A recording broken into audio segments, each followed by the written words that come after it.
Welcome to Talk to Me, a podcast to provide a safe and brave space to have courageous conversations about the changes we want to see for system-involved young people. The aim of this podcast is to support young people with issues that are commonly encountered in the foster care and juvenile justice systems, and offer resources to navigate and overcome these issues. We really have exciting guests, subject matter experts, and young people with lived experience on today's episode. Before we get started, I'd like to offer a land acknowledgement.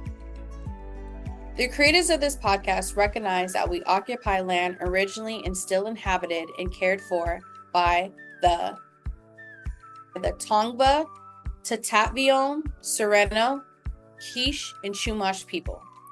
We honor and pay respect to their elders and descendants, past and present and emerging, as they continue their stewardship of these lands and waters.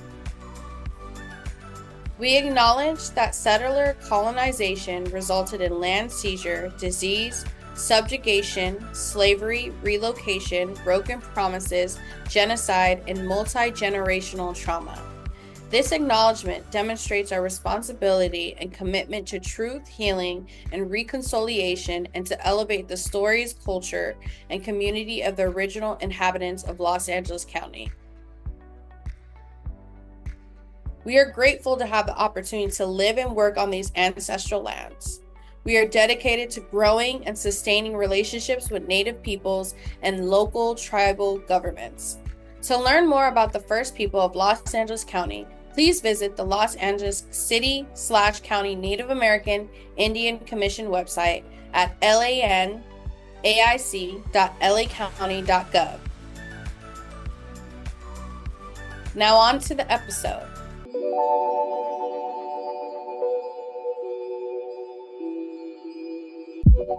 Hi, everyone. My name is Sherrie Bradford, and this is the Talk to Me podcast, Tay to Me podcast. And today we are going to be talking about permanency. I have two lovely guests here, and they're about to introduce themselves. So let's get this show on the road. Hey, my name is Sierelle Steinfield. I am a chief technology officer where I build enterprise software through my company, Gifted Code. I've been coding since I was 15, professionally at 17 when I started UCLA. And my business is interesting and unique because while we do develop enterprise software and support organizations, we have a special soft spot for foster care. So I'm actually working on many software projects that relate to foster youth and just trying my best in any way to support the foster care community, but specifically even using my expertise over time. So yeah, I am on boards of different organizations. I'm really wanting to make a significant impact on the foster care system by the time I'm 80. That my daughter is actually proud of the impact I've made. So. Hello, my name is Michael Nash. I am the Executive Director of the Office of Child Protection here in Los Angeles County. Prior to that, I was a judge here in Los Angeles County for 30 years. I spent the last 25 years of my judicial career in the juvenile court, including 17 years as the presiding judge of the juvenile courts here in Los Angeles County. Both of you guys have very impressive backgrounds. So we're going to start it off with Sierelle. How important is permanency for you? And what does that look like now and in your future? Permanency is a really complex issue. I've seen the effort that has been made towards reunifying families, and that is clear. I think I would love to see more statistics and data on this, but it is clear even in conversations and even the culture and the mentality of it. And I love to see that. I think now the conversation is navigating to saying, hey, the kids that still are not able to connect with their family and are still in the system, those are very complex cases, right? So I think permanency is just a complex issue in general. And I think that it's important for us to know that there's a spectrum and that, and to kind of, I would love to challenge our community to identify those issues in that spectrum. So for me, I think about permanency as a father of a 4-year-old, and that knowing that my daughter is going to have the strongest foundation I possibly provide. I spend with her mother $1,600 a month on her Montessori school. right? That is me helping her create the foundation for her to have permanency and stability in her life, and having the Montessori practice, which was research based on support, basically proving that orphans could be successful individuals. That that practice has allowed me to one, grow in my own stability, and also confidently raise a child and not recreate the cycle of trauma that I was born into. So I really liked how you were saying as far as the strong foundation. It kind of goes into our next question. And I want you to also think about strong foundation as far as what do you think permanency looks like in different communities, specifically communities that you maybe empathize a lot with, that may be your communities, but also other communities that maybe are less fortunate, and what that would mean. Because I think when you were saying it's complex, I think permanency is different for a lot of different people, right? But I'm going to go on to the next question, which is what things are in place to ensure that youth coming into the system, maybe coming out of the system, are connected with permanent, quote unquote, they say families, but quote unquote, permanent situations where they're not struggling.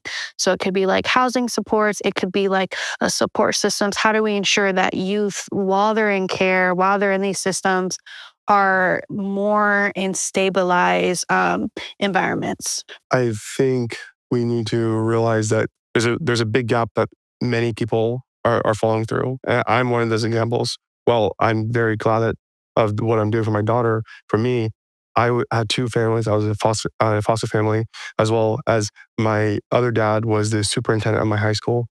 Um, I They asked me to be part of their family, but they actually didn't end up adopting me. I have a very deep, beautiful relationship with them at this point in my life, and but it was very traumatizing, even in that dynamic where someone made that commitment. I got in trouble, and I didn't have permanency anymore. So what that looked like was at 17, I go to UCLA with a full ride, with full ride, quote, quote, and get smacked with the reality of being financially responsible for myself. So I think how do we support individuals that fall through the cracks, in that dynamic?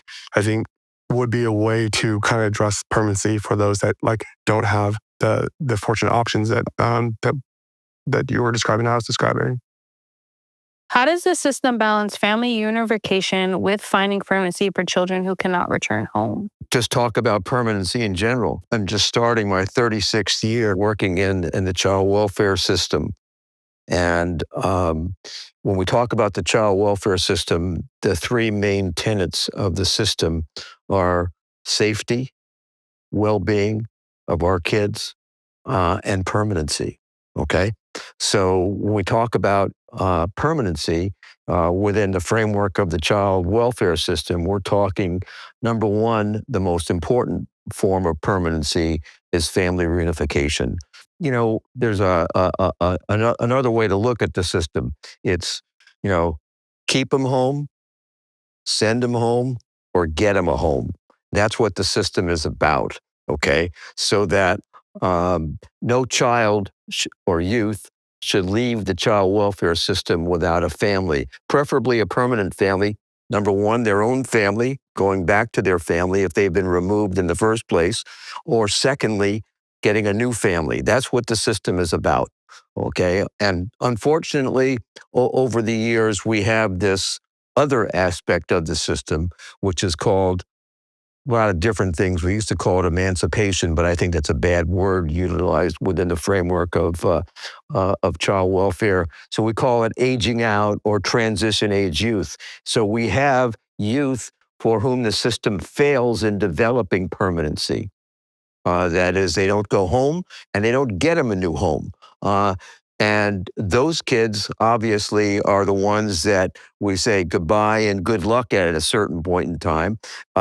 Used to be 18, now it's 21. And 21 is better than 18 because obviously kids or young people are a little bit more mature at 21, most of them, than they were at 18.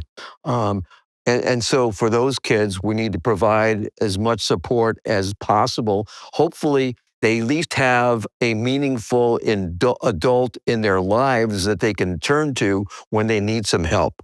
But there's no guarantee of that. Now, there probably isn't a guarantee with a family, but there is a much greater guarantee when you have a family and you leave the system. So I am a big proponent of permanency in the form of family reunification. Obviously, the system needs to do a lot better in providing services to families so that they can either stay together or get back together. And to the extent that that doesn't work, then the system needs to do a much better job of finding a family to provide a safe, healthy, loving, permanent home for kids, because that's what kids need. Okay. And, you know, these days, one of the big problems of the system is that too many kids don't get permanency, and so they age out of the system. If we look at our system today, the good news is the good news is today in Los Angeles, we have 20,000 kids in our child welfare system, which is amazing compared to the 60,000 when I started, in 1990. Okay. But if we look at that 20,000, there are 2,500 kids plus between the ages of 18 and 21 in the system. And those kids are most likely going to age out of the system. We see in Los Angeles 1,000 to 1,500 kids aging out of the system every year. And let's check around at our homeless population and see how many of those people came from the child welfare system. The numbers are much higher than we like to even talk about. So we need to do a better job of making sure that kids leave the system with a family so that they're not left on their own at the young age of 18, 19, 20, and 21 years old.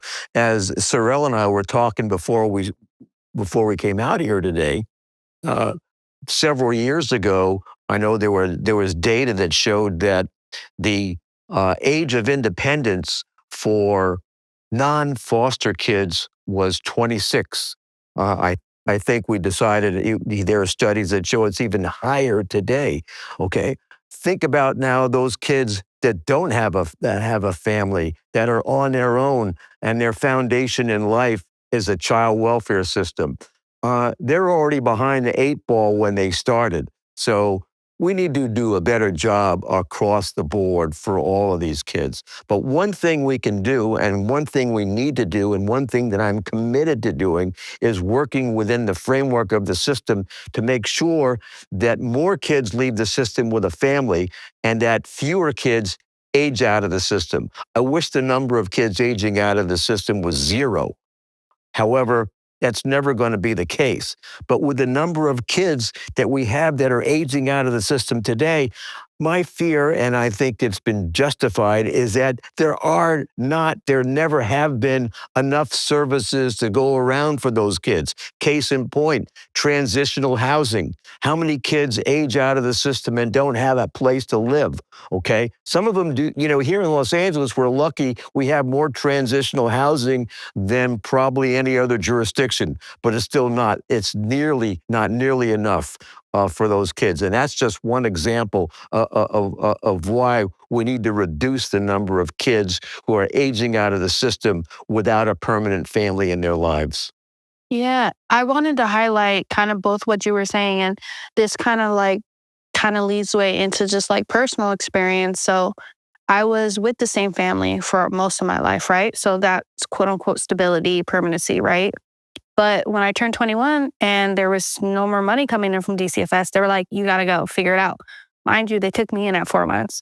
So even what I would want to ask you from that question, then also Sierelle, if you wanted to put input, is like, how can we create permanency even in a situation like that? The youth is placed in a home.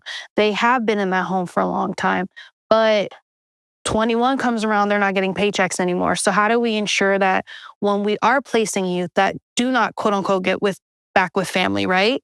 Or maybe family is not suitable or there's something going on with the family. How can we ensure that the youth can get into a situation of permanency? Like, is it more background checks? Is it more checks on like the people that are coming in to be resource parents? And then also, if we're going to be talking about family reunification, I also want to talk about just like the root. I feel like oftentimes a lot of Black and brown families often do not get connected because of like discriminatory and racist and ideals that has happened over the years as far as like getting them back together. So I know that's a big question, but you guys wanted to jab at it. Well, one thing I can say is the search for permanency needs to start at day one. Okay, when a child first comes into the system, okay, obviously we want to make sure they're safe. Obviously, we want to make sure that they're taken care of. But what the system needs to be focusing on is the long term.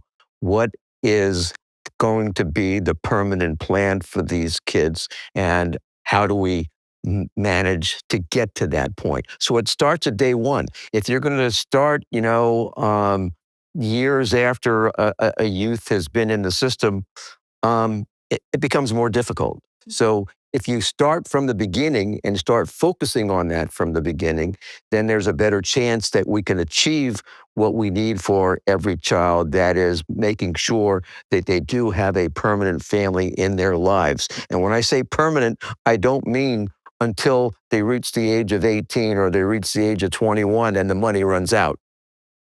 Okay, that's part of the problem with the system.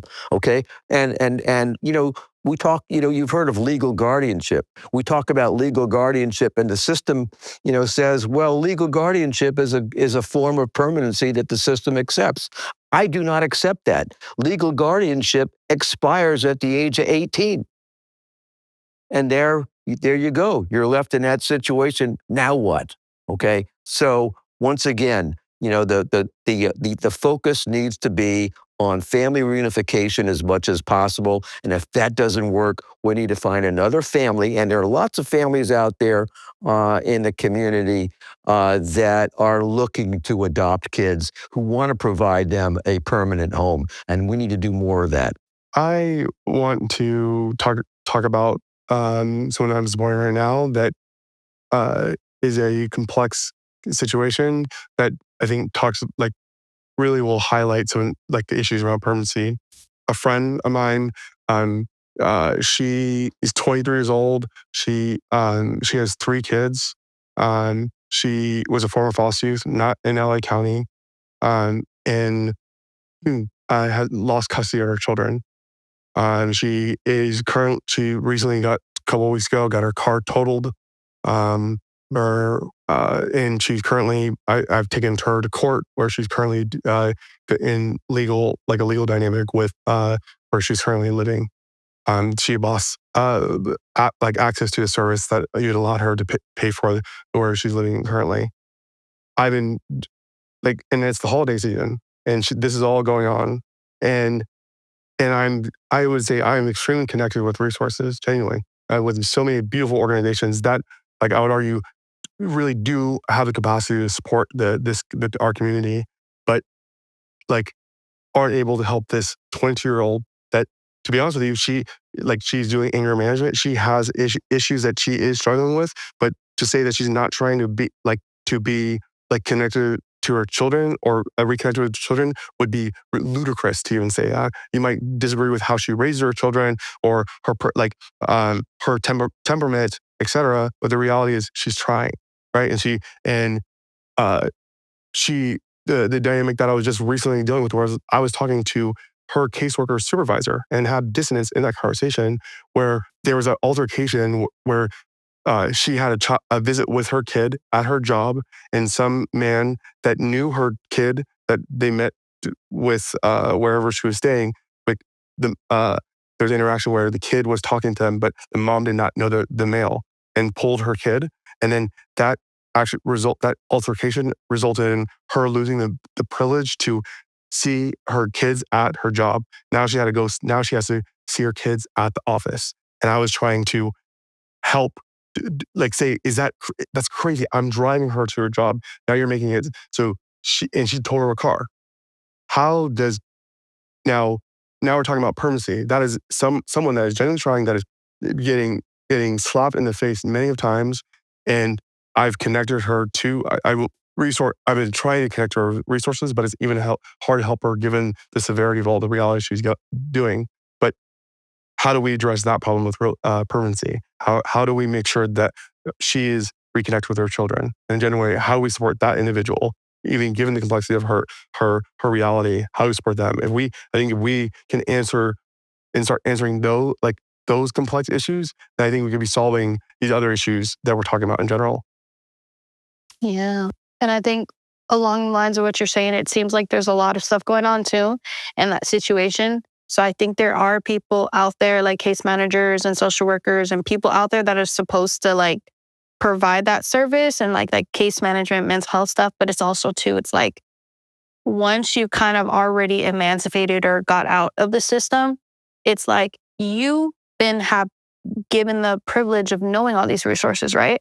There's a lot of young people that age out of the system that end up having kids that don't know of parenting support, that don't know of this, that, and other. So I think too, it's maybe more focusing on, I think what he was saying earlier was prevention and early intervention. How can we make sure that we're ensuring permanency way before it gets to that point?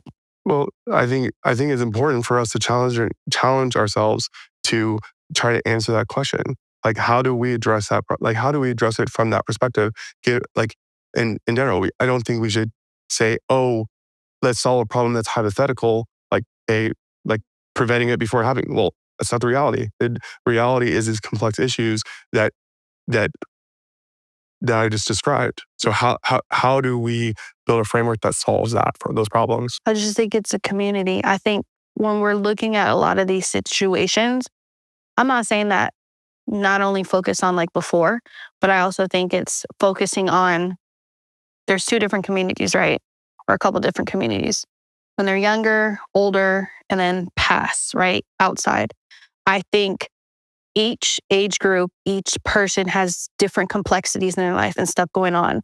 And I think there's certain amount of people and organizations that can like hinder on those specific things. So I don't think it's going to be a hypothetical way where it's like, oh, I know the answers to all these things. But I think it's just having, as they were saying, the foundation. If you have that supportive adult that's like, hey, okay, I see you're going through this. That's another nudge in the bud. We could go and figure it out. I think that's the difference. And I think that's what permanency is. Because at the end of the day, whether or not you have 3 kids, 5 kids, 7 kids, you're by yourself, everybody needs somebody, right? So I don't think it's a situation where it's like they could keep going through these things, but if they don't have that stability person in their lives to help them when these things are happening, it's like permanency, I feel like is harder. Yeah, I've basically been devil's advocate in this conversation too. I am. We are involved in actually working on doing exactly what you're describing, where we are like part of efforts to support existing mentorship organizations, figuring out how they better support the youth that they're trying to connect with, even improve the way in which they even find these resources and to basically provide that aid that you're talking about. I think that is definitely the right path to solve these problems. I think that's the right approach. I think additionally, I think we should look at this as an engineer as well, or even provide that context. I think there's a lot of valuable context from the system itself. But I think approaching it as an engineer, bringing an engineering perspective into the equation seriously, I think would also help solve some of these issues. When I think about permanency, as I've said, I think about family reunification or a new family, preferably through adoption. Of course, that is the most permanent form, theoretically, of permanence. Now, to the extent that we have young people who are not going to get permanency, okay, and it's going to happen, okay? I mean, kids come into the system as teenagers, okay, and it becomes harder to develop permanency for those kids for a variety of reasons. So what the system needs to do is a couple of things. Number one, there are plenty of resources out there although not enough with the numbers that we're dealing with, okay? But there are resources out there. As a system, we need to do a better job of informing those kids, what those resources are. However, once again, remember, I don't care if you're 18 or 21, you're still young, you're still developing, okay? And once again, if that's all you have in life is a foundation of foster care, and hey, let's throw some services at you, and that's going to guarantee, a good life. That's baloney. It's not. It's going to happen for a lot of kids, but it's not going to happen for a lot of kids as well. And you look at some of the people that have left our foster care system and have become successes in life, like this young man over here, or perhaps yourself. Okay, we celebrate you. And why do we celebrate you? We celebrate you because you're the exceptions, okay? You're the exceptions to the rule. And so that's why we need to do a better job of making sure a young person leaves the system either with a permanent family or at least find those adults in their lives that can be a source of support and comfort for them when they need it. And we don't do as good a job as we need to do. That's for sure. I really like what you both saying, and I want to have a call to action moment. So, how can social service agencies, I know both of you guys are well in your professional development and doing a lot of great things, but how are you ensuring permanency in just the work you're doing? But also, how can social service agencies, how can nonprofit organizations, how can they come together and combat this permanency or try to figure out a way to provide more stability and support for the young people in the system and the young people exiting out of care? It takes a village. Okay. I mean, I know that's, a phrase, but it's true. It takes a village. A kid, when a child comes into the system, that child has a social worker, that child has an attorney, that child has a judge. They may have a CASA, court-appointed special advocate.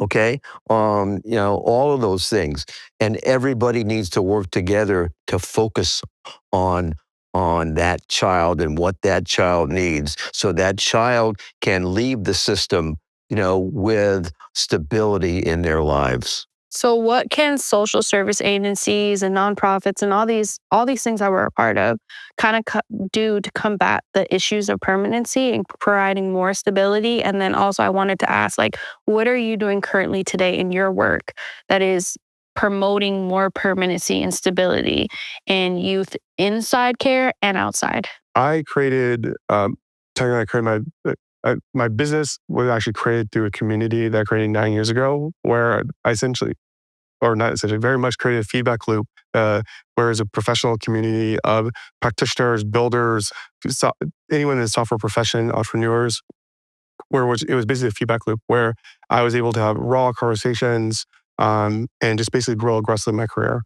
I had a goal to become a CTO by 30, became CTO by 23, and I wanted to be able to have a real feedback loop that I could ask dumb questions and not feel that like the dynamics of actually being a very competitive profession.